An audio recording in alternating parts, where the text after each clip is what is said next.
All right, we'll take a few questions now. Mr. Garrison, USA Today. Thank you, Mr. President and Prime Minister Albanese. Welcome to Washington. Mr. President, I want to ask about the conflict, the war in the Middle East. 24 U.S. troops have been injured during 10 drone or rocket attacks on bases in Iraq and 3 in Syria over the past week. You've told Iran to, quote, be careful as your administration tries to prevent the Israeli-Hamas war from expanding into a larger Middle East conflict. But should Americans be worried that the war already is escalating? And after you answer that question, I'd like one more follow-up, please. One or two more, huh?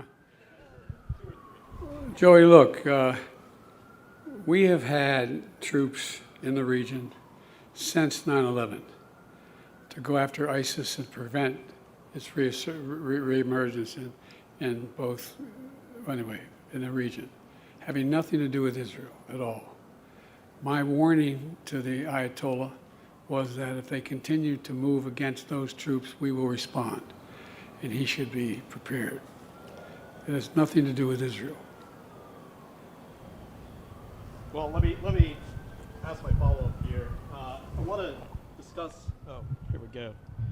Yeah, your conversations with Prime Minister Netanyahu, who obviously you've known for decades, and you had a very emotional trip there last week to Israel. Have you sought assurances from him that he will hold off on a ground invasion into Gaza until the safe release of the hostages can be assured? And of course, those include 10 unaccounted for Americans.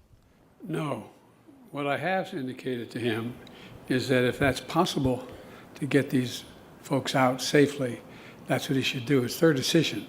But I did not demand it. I pointed out to him, if it's real, it should be done. Thank you. But aren't these hostages in jeopardy if there is a ground invasion? You want to make a speech?